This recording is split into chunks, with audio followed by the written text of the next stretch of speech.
chapter 17. Okay, we'll read verse 1 to 15. Okay, so just follow along. I'll read it out loud. When they had passed through Amphipolis and Apollonia, they came to Thessalonica, where there was a Jewish synagogue.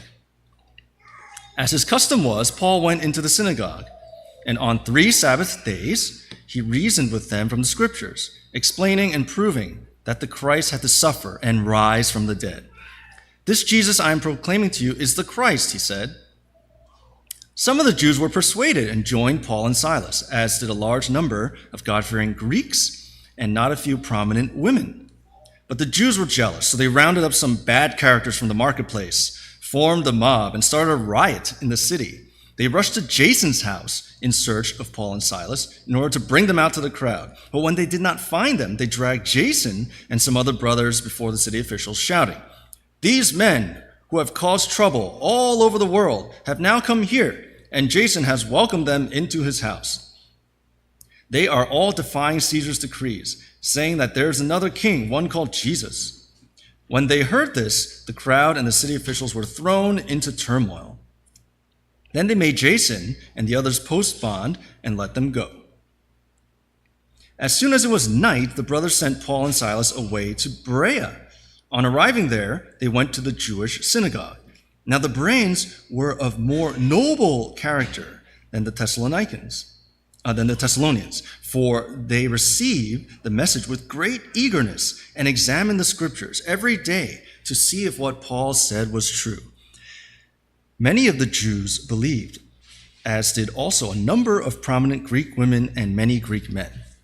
When the Jews in Thessalonica learned that Paul was preaching the word of God at Berea, they went there too, agitating the crowds and stirring them up. The brothers immediately sent Paul to the coast, but Silas and Timothy stayed at Berea. The men who escorted Paul brought him to Athens, and then left with instructions for Silas and Timothy to join him as soon as possible. May God bless the reading of his word. Okay, so here we are in Acts chapter 17. Last time, of course, Pastor Ryan has been speaking in Acts for the past several months. And last time I was also in the book of Acts. So we're really looking at the Acts of the Apostles here. And again, in my case, focusing on the journeys and kind of the missions of the Apostle Paul. And the title is just same as last time. It's called A Market for the Gospel. So I spoke about a market and what that kind of means. So this is kind of part 2 of that message. All right. So if you weren't here, we'll do a little review. Also, if you're never here, or if you missed something on our website, so just, promoting the website again. On the website, if you go to resources, there's a place where you can get all the past sermons.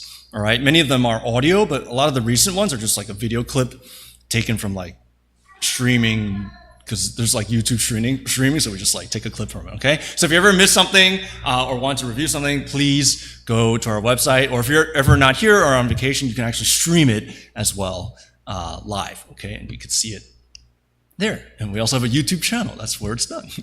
All right, anyway, so we were talking about a market, right? So the past kind of half year that I've been speaking, I've had these like economics concepts.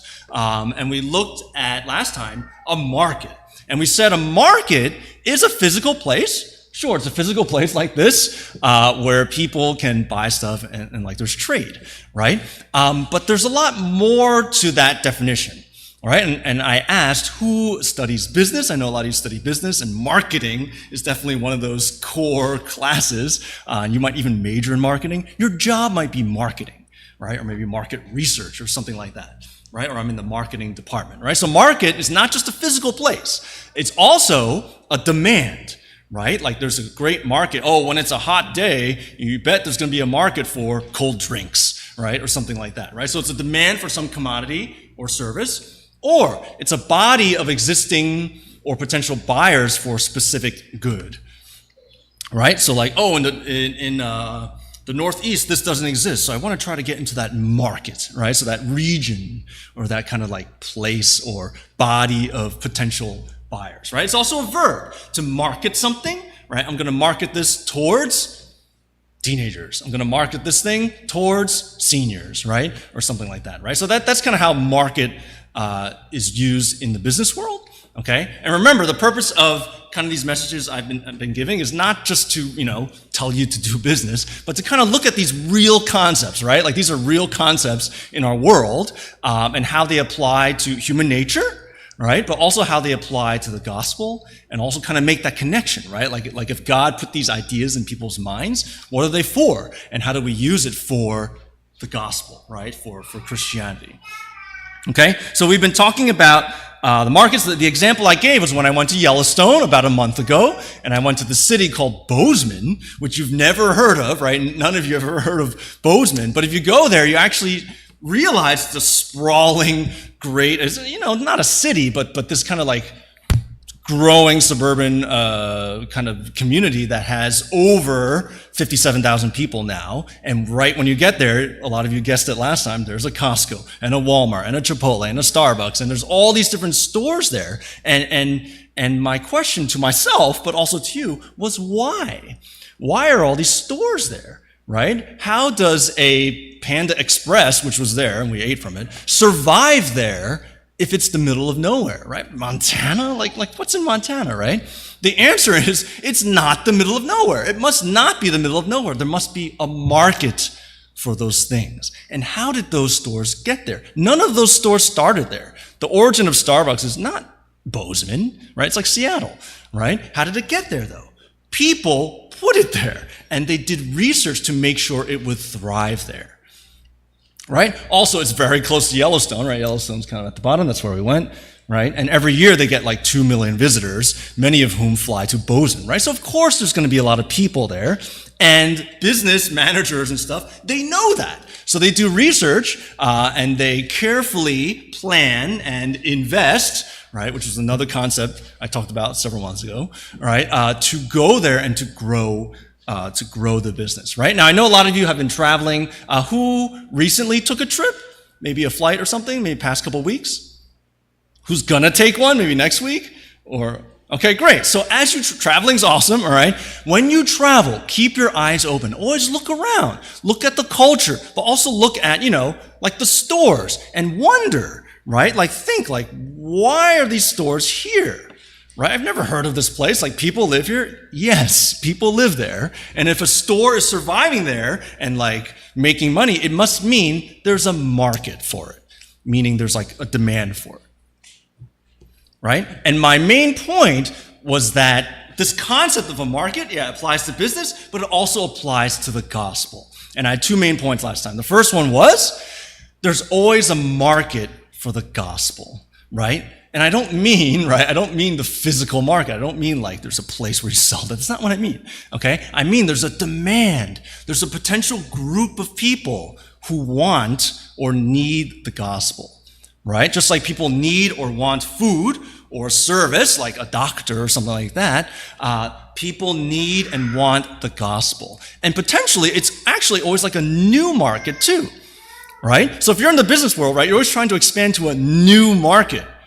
Correct? Like people who have like a business or like a brand, they're trying to get to a new market. You could argue that the gospel is kind of always for a new market, right? It's people who have never heard about Jesus before or who have never decided to follow him before, right? You don't really like market the gospel to someone who's already following Jesus, right? Oh yeah, every year I'll need to follow Jesus again and accept Jesus again. No, you're looking for a new market, right? New people to accept Christ, to follow him, to believe in God. And that really is the Christian mission, right? That really is the Great Commission, to go out and spread the gospel, right? And my second point was that just as in business, we must be smart and wise to plan and think and strategically and effectively spread the gospel. Not just sit around and hope that the gospel goes out. Right? So my example again was like in Bozeman, right? In the city, which is the middle of nowhere, but it's not the middle of nowhere. Okay? Do you think Chipotle, which is there, do you think Chipotle just popped up by itself? Like, no, there's executives, there's people at that company who look and say like, hey, there's a lot of this, the city is growing, there's a lot of like middle class people. I bet if we put a Chipotle there, it will be successful, right? And then they did that. They did that, and it was successful, okay? Because there's people doing research to make sure that it will grow there. So for the gospel, like, shouldn't that be the same? Like, shouldn't we kind of, quote unquote, do our homework to be able to reach people effectively, right? And not just sit here and like, oh, I hope people believe in Jesus, but I'll just stay here, like that doesn't make sense, right? That doesn't make sense. So that was kind of like my big point from last time. And then today, we'll kind of look at number 2, like, what are some strategies then, Mike? Like, do you know some? I know some, I don't know all of them, but it's kind of like my challenge to you today to kind of reinvigorate us to think about that, right? To think about that, right? So first of all, why do companies, so marketing is like this kind of business concept. Why do companies do that anyway, right? Like, why do businesses market themselves, right? Well, they want to expand. They want to grow the brand, grow the business, right? Well, why do businesses want to grow? Why don't they just sit at home like, I'm fine here, right? Again, last time I gave like the iPhone example, right? Everyone has a smartphone. Most of you have an iPhone, right? Who has an iPhone for their smartphone? Right? But you remember, kids don't remember, but adults, you remember 15 years ago, there was no iPhone, right? And we were all kind of like happier, right? There was no iPhone, right? And then Steve Jobs one day like had this great idea, right? But he didn't just show his mom, right? Like, hey mom, look at this cool phone. Like, that's great, dear. Like, look at what it can do. And like, that's it, right? No, he wanted to tell everyone because he believed it was a good product, right? And that it could really help people. Now today, like, people are addicted to it. Teenagers are okay. So maybe it's not, 100% great. And there's definitely some corruption in the business too, right? They're trying to like get you addicted maybe on purpose, right? But he really believed that it's a good product and people can benefit from it. So it goes all around the world, right? The same can go for any product in a business or service. Why do they want to expand? They really think that the thing they're selling, the product or service, is good for the people and it will help people and be beneficial to them. And sure, they will buy it and then spend money and then the company will grow. Okay? Now you might think like, oh, they're corrupt, they just want to earn money. Like, maybe that is a part of it. And a couple months ago, I talked about how sin kind of like ruins that whole concept. But at the most ideal, like basic sense, there's nothing wrong with businesses growing. We need them so that people can live, right? And I also talked about work, how that's kind of like God's way of having people cultivate the earth, right? The mandate to cultivate the earth, right? So for business to expand and like earn money and sell stuff, that's not a bad thing, okay? It's not like evil, okay? So businesses want to do that, right? They kind of have a business goal or business mission. And if they go to a place where there's no market, they will go out of business. Right? A going out of business sale, the store has to close, right? Something like that, okay? So let's look at some current businesses, okay? So some of my favorites. What is this? Look at the logo. Can you tell what it is? And look at the mission. Look at the color. Can you tell what it is? What company is that? The Starbucks, correct, okay? Obviously, they did a good job because just from the coloring, you can know that is Starbucks, okay? Anyone ever go to, everyone's been to Starbucks, right? Anyone ever go to a Starbucks in another country? Yeah, maybe in China or something like that? Okay, definitely. How did they get to China? Right? They have a passion for this with every cup, every conversation, right? They want to build community. They want to build connection. And they want to convince you that coffee or tea, but mainly coffee, is something that you need and that will help you, right? Now, in some ways, like, you don't need coffee. Okay, now some of you are like, Mike, you crazy, okay? Trust me, I need coffee, okay? It might help you focus. So in many ways, like, it actually is a very good product. And if it helps people connect and like have great conversations, that's a wonderful thing. And the founders or whatever, the executives really believe this mission and they want to spread it, right? And they really think it will help people. So of course they want to spread it around the world. All right, and now like, oh, but they're corrupt. Okay, let's ignore that. Yeah, the sin really ruins it. Okay, I talked about that like a month ago. But they have this mission, right? They have this like mission statement. And I can tell you, I've had many good conversations, like Christian conversations at a Starbucks. okay, with some people who are sitting here right now. Okay, so I agree. I think Starbucks is, a cool company. Okay, every company has a mission. Okay, here is Coca-Cola. Right? They want to refresh the world and make a difference. All right. Again, you don't need Coca-Cola. Okay. Although I do. All right. You don't need Coca-Cola, but there's nothing wrong with it. Like at a wedding, if I don't want to drink and I don't want alcohol, I'll have a Coca-Cola. That's like a good thing. Right. And of course, who's ever had a Coca-Cola in a different country? Raise your hand. Anyone? Of course, it's around the world. In fact, I collect the bottles from Mexico and from Netherlands and from China, right? I collect the bottles from all around the world, right? How did they get around the world? Right? And every company has it. Here's Citibank, okay? They have a mission, all right? Here's Eli Lilly, a medicine company, right? They all have a mission statement, right? They have this passion to spread their brand. So before I even get into like the strategies and stuff, like, do we have a passion to spread the gospel, right? Well, first, you have a passion to spread anything, okay? I think a lot of times we work, and again, a couple months ago I talked about work. I think a lot of times we work now, and kids are going to be working soon. It's like, oh, I just want to earn money so I can get a new phone and then just go like this and play my video games, and that's it, right? There's like no passion anymore. Right? Like what happened? I talked to a lot of my students too. I'm a high school teacher, right? I talked to a lot of my students. They don't know what they want to do, right? Whereas these people, they really want to spread their brand. It's like, they're not just working to make money and go home and then watch a movie. Like, no, they want to grow the brand. They really think what they're doing is helping people. And in many ways, it is. And they want more people to benefit from that. Right? And God gave them the abilities to do that. God gave them the resources to do that, right? Clean water and like different chemicals and sunlight and things to grow things, right? These are all from God and they glorify God, even if it's not Christians working at that company, okay? I'm sure there's plenty of Christians. In fact, I met a Christian who works at Eli Lilly. But there's also non-Christians working there, but it's all for God's glory, right? Well, then what about the gospel? Like, do we want to spread that? We're supposed to do that, right? But I think in many ways we've lost our passion for life, okay, for just like work, but also for spreading the gospel, okay? Did you know our church has a mission statement?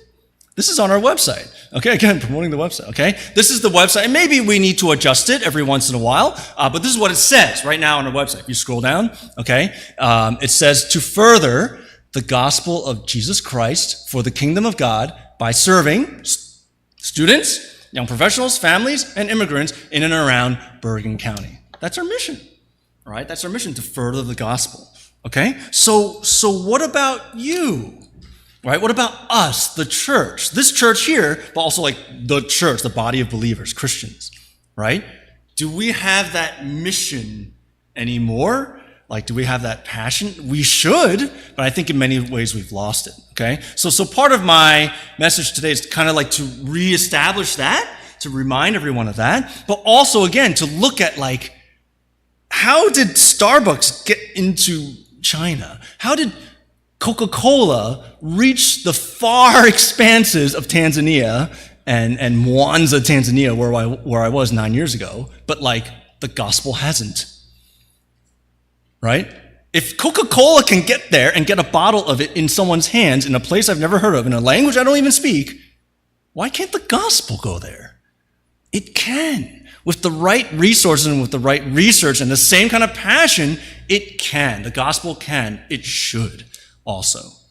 Okay? So that's kind of like what I'm saying here. That's kind of the main message. All right, let's look at the next one. Let's drink your verse. Okay, so this is a little small, but I'll read it for you. So this is just from like a website. Just search like, what is marketing, right? And I see some people, I see Daniel laughing. He's like, oh, I studied this in college. It's my least favorite class, okay? Anyway, so marketing encompasses every part of a plan to turn a prospective customer into a happy and satisfied customer, a consumer into a customer, right? It includes everything from market research to advertising. The goal of marketing is to convince a person that your product is worth investing in, establish brand loyalty, and increase overall sales. Okay, so that's like the marketing mindset in business. Okay, well, what if I just change a few words and instead change it to like missions? It'll sound like the same thing. So if you look, oh, did you see that?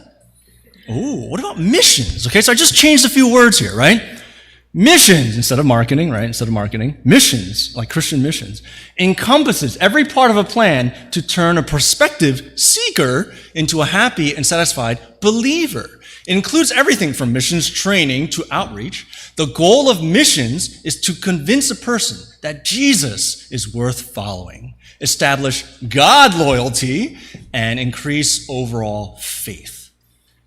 It kind of sounds like the same thing, right? It kind of sounds like the same thing. So if companies have like a mission, right? And remember, that mission in itself is not a bad thing, right? To spread something good, which is their product, right? Medicine or whatever it is, right?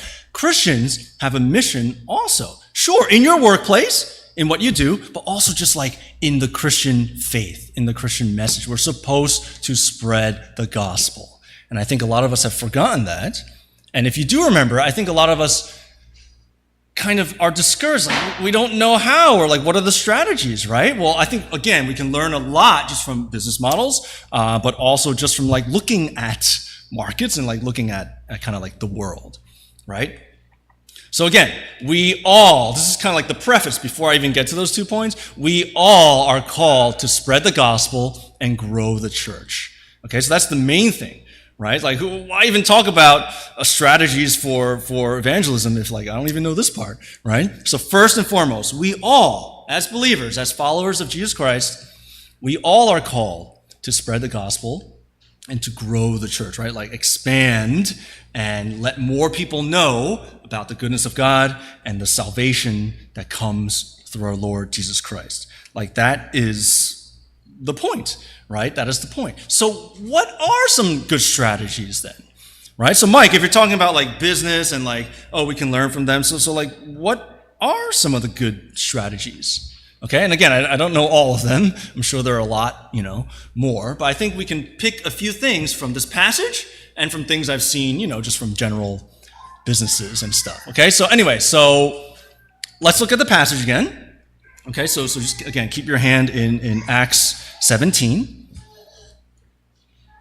Okay, so point A. So the first thing is you must get to know your audience, the target people in your market, right? So again, like when I went to Bozeman, like I don't know what's in Bozeman. I would not be an expert, but there are people who would go there and do surveys and do a pilot program and ask people like what they want and research the demographic of the town, right? To know that Costco, Walmart, Starbucks, Chipotle will do well in Bozeman, right? Well, what about the gospel? Like, you have to know your audience.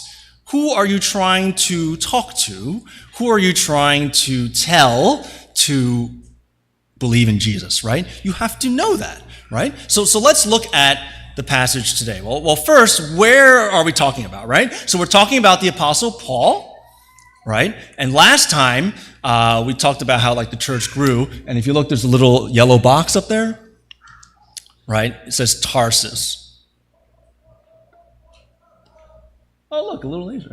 Okay, Tarsus, right? And Paul is from Tarsus. All right, sometimes in the Bible you see Paul of Tarsus, all right? But later, he goes all over the place, right? Paul's like the most famous like first century missionary, right? And went like everywhere, right? Went here, like all these cities he went. But he's not from there.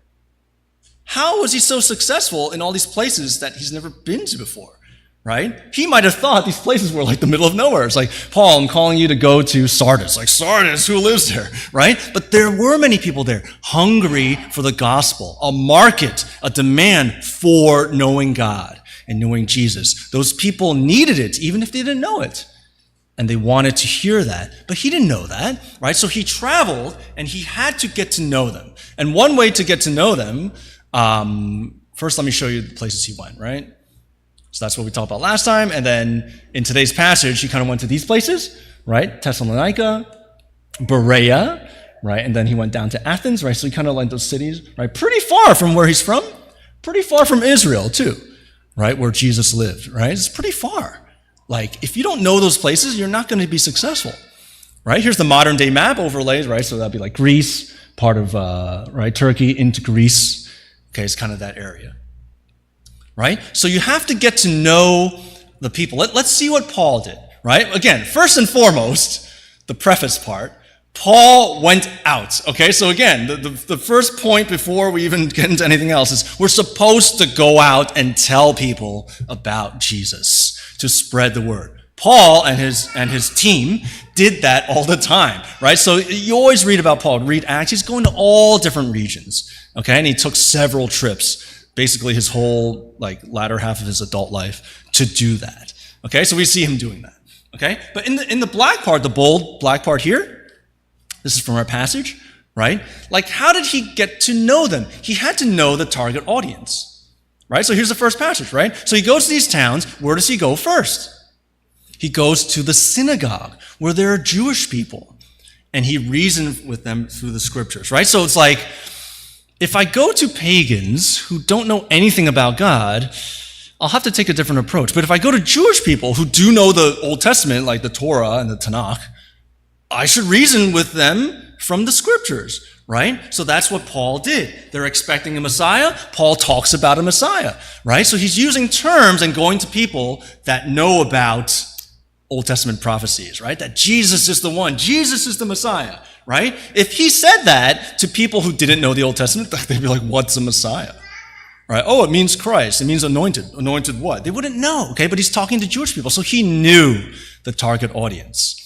Okay? And some Jews were persuaded, all right? But also Greeks. Remember, Greeks are basically Gentiles, okay? Gentiles who spoke Greek who are not Jewish, okay? A lot of men, but also a few prominent women, right? So he's reaching that target population. Ooh, but on the side, he's getting some other believers too, okay? So it's growing, right? It seems to be growing, okay? Later, he goes to Berea, and same thing. He goes to the Jewish synagogue, right? Because he knew they were of noble character and would examine the scriptures every day. And as a result, here, some Jews believed. In Berea, many Jews believed. Many of them believed, right? So he was successful in marketing, right? In spreading the gospel message because he knew his target audience, right? He knew his target audience. He needed the insider information to know the lay of the land, right? So same for us. Who are you talking to? Oh, I really want to spread the gospel to my neighbor, right? Or to my classmate, or to my coworker. Okay, but do you know them? Are you even their friend? Are they married? Do they speak a different language? Maybe speak two languages? Are they divorced? Do they have kids? Right? Are they from here? Or are they from overseas? Have they been to church before? Or do they have no clue about God, right? You need to know these things so that when you talk to them, you can get the gospel message through the correct way, right? It's they know nothing about God, but then you start talking about the Bible, they're not going to know. They're what are you talking about, right? So you have to know the target audience, okay? Sorry. How do you know that? Oh, I'm missing a point here. 1 second, let me go back. Okay, one way that you know that is by knowing the local lay of the land. How do you know that? You have to have a team, okay? So if you look at Paul, he had a lot of partners. He's never alone, okay? Paul has, in this case, right, you hear Timothy, you hear Silas, okay? You hear a lot of other believers, Jason later, right? He has a team, okay? So the first point is you have to get to know the market. You have to get to know your target audience. How? You need helpers who know that area. You need a local team. Okay? So if you're trying to spread the word to somebody, you don't always try to do it yourself. Okay? You need someone to help you, right? If you're older and you're trying to reach youth, you'll need a younger person, right? If you only speak English, but you're trying to reach the Chinese, you'll need someone who can translate for you, right? Just simple things like that, but also to know the culture, right? So again, going to an example, right? Here's Coca-Cola. It is around the world. How? They market it very carefully. Right? This is in Tanzania. Okay, I've been here before. The Coke there, first of all, is amazing.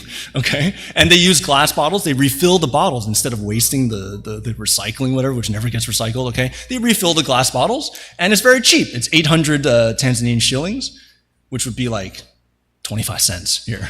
Okay? And of course, they market it in their culture. They're not going to put,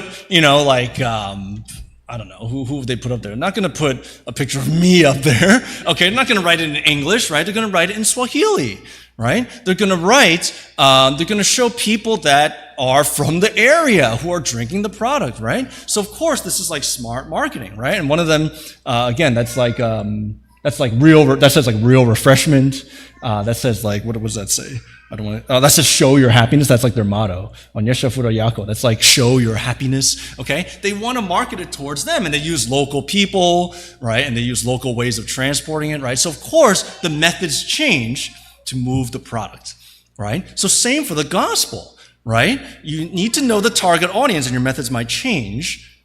You need a team and local partners to help you do that. Okay. And if you look at the passage today, let me get to the passage first. If you look at the passage today, Paul is never alone. He has companions, right? So in the red, he has companions, right? He had Silas. He had Jason.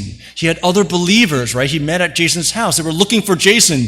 They were looking for Paul and Silas in Jason's house, right? Jason and the others, okay? And then the other believers and Silas, right? They escorted him. They protected him. They guided him. They told him where to go. So he always had a team.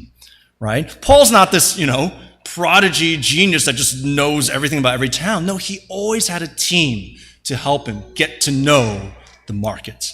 Okay? And then he was successful in spreading the gospel, right? So same for businesses, right? Same for Coca-Cola, same for Starbucks, right? So here's a Starbucks in China. Right? It's, I believe it's 星巴克. Is that right? 星巴克咖啡, Starbucks coffee. So of course, they'll put the sign in Chinese, and English too, okay? But the decor is different, right? And inside they'll serve different snacks, right? They'll serve dumplings, and they'll have like different, books inside, whatever. Okay, of course, to cater to that local population, right? And Global Starbucks succeeds in a tea-oriented China by adopting local strategies, right? That's how they were successful, right? So for me, I remember doing youth ministry, like I reach out to like teenagers. When I was 23 and doing that, I knew, right? I connected so easily, right? I talked about like Michael Jackson and like, oh, are you on Facebook? And like, let's play basketball, Kobe Bryant, right? This is like 20 years ago. But today, if I use those examples today, they have no idea who I'm talking about. I'm like, hey guys, listen to Michael Jackson. They're like, what? Michael Jackson? I'm like, the guy's like, ow. They have no idea what I'm talking about. I'm like, oh, hey, nice to meet you, high school. Let me get your Facebook.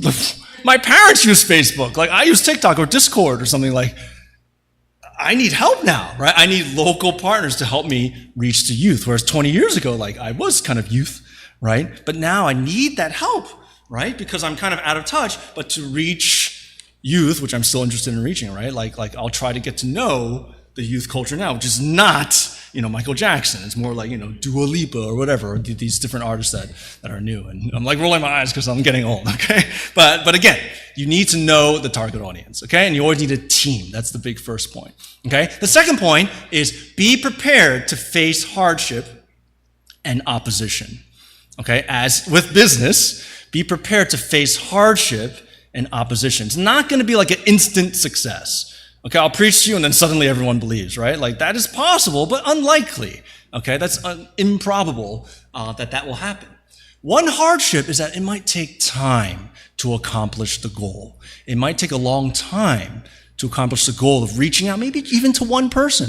I'm trying to reach my coworker, my friend. It took 5 years before I knew that like their heart was ready to receive the gospel, right? Or something like that. Okay, it might take time.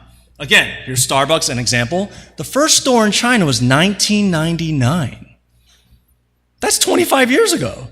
Okay, and then now today they have over 6,000 stores. Okay, 6,500 stores and spread and very successful. Okay, but in the beginning, like they're right. People drank tea. How do you convince them that they need coffee or that this is a good product? Right? It took time and marketing and research and effort.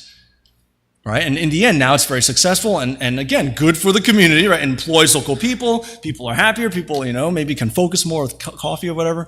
But what about the gospel, right? If we think that it's something good for people, which it is, okay, that people can believe in Jesus, we have to invest the time and effort, and there will be hardship, but we have to keep going and press on. It might take 20 years to get the gospel into a certain place. It might take 6 years for you to finally get that conversation or to reach your friend or your coworker. Okay, so it's like, oh, Mike, I have the passion for that. Yes, you convinced me, Mike. I have the passion again to reach my friend. So I'm going to try tomorrow. And then next week, Mike, I failed. It didn't happen. Okay, like, no, you got to keep trying. All right, it takes time. It takes time. Okay, so again, in the green, it's showing it's showing the time, and then the blue, it'll show opposition, right? So back to the passage, same passage, right? So here, 3 Sabbath days. So that's like 3 Saturdays or 3 Sundays. It took 3 weeks just to get started. It took 3 weeks. And later we know Paul wrote 2 letters to them, right? So it probably took even longer in the Bible, right? It's 1 Thessalonians, 2 Thessalonians, right? It probably took even longer than 3 weeks, right? There was opposition, right? Jews were jealous. They started a riot. They threw the town into turmoil, okay? And then later, they were jealous again. They were agitating the crowds, stirring them up, right? So then he went down to Athens, which is like a month journey, okay? It's pretty far. Right? Took time to get to the next place. So all throughout Acts, and today we don't have time, but we're in chapter 17, look at chapter 16. What did he do? Same thing. He had partners. Look at chapter 18, right? It took years for where he was in the place, and he had to get to know the culture. So all throughout Acts, it's like this. Need to know the locals, know the target audience, or know the people. Be prepared to face opposition, and it's going to take time. And it's going to take time. Okay, here's just another passage. This is something I talked about last time, but same thing. It took time, 3 months, 2 years, and he faced opposition. Okay, so just to wrap up, again, these are the main points, right? We're supposed to have a passion for the gospel. There's always a new market for the gospel out. There's always a demand, and we need to reach it. Okay, and just like in business, we have to be strategic in doing that. All right, last example. What movie is this? Moana. Who's watched Moana before? My kids love it. This is like their new thing. It was Lion King last year, but now it's Moana. And they're always running around like, oh yeah, Moana. Okay, you can ask them later if you see them. Okay, this is Moana. And one thing when I watch a movie, it's not a Christian movie, but I always try to get a Christian message out of it. And Moana grows up on an island. And the dad is like, stay here, be happy where you are, right? And she's like, don't go anywhere, be happy where you are. But Moana's always drawn to the ocean. She makes a little boat there, right? She wants to go, but the dad is like, no, you're supposed to stay, just stay here, right? But then later she needs to go out. And she discovers from her grandma, who's like the village crazy lady, whatever, but she's actually the one speaking the truth, that they actually were descended from voyagers, wayfinders, and instead of staying, they were supposed to go out and explore and get a new island and settle, and then they would take that necklace, the wayfinder necklace, and put it on the next person, and then the next person would go out, and then the next person would go out, and the next person would go out. And I think in many ways, like in the movie, they eventually settled, and they forgot their past. They lost their passion to explore and expand their culture. Instead, they just wanted to stay where they were. Okay, but the message of the movie is no, rediscover, and you're supposed to go out. Okay, and I won't tell you how if you didn't see it. Okay, but by the end of the movie, they accomplish that. And again, they're going out and sing the song like, oh way, right? And they go out and they explore. All right, so same with the gospel. In many ways, we've forgotten we're supposed to go out and expand and grow the church, not just stay where you are. And I hope we can rediscover that. And next time I'll probably talk more, I know this went by very quickly, but we'll probably talk more about that. But I hope that is a goal, maybe for the upcoming year, that we can talk about in the leadership team, but also here, to go out and expand and spread the gospel. Please bow your heads. Let's pray. Lord, thank you for the reading of your word. Lord, we thank you for this charge and this example from the Apostle Paul to go out, Lord. Give us the wisdom. Give us the strength. Lord, help us use effort and strategy and not just sit around. Help us, God, to spread the gospel. Not be afraid to speak your word. Not be afraid to tell others about the love of God, the salvation from Jesus Christ. Lord, we thank you for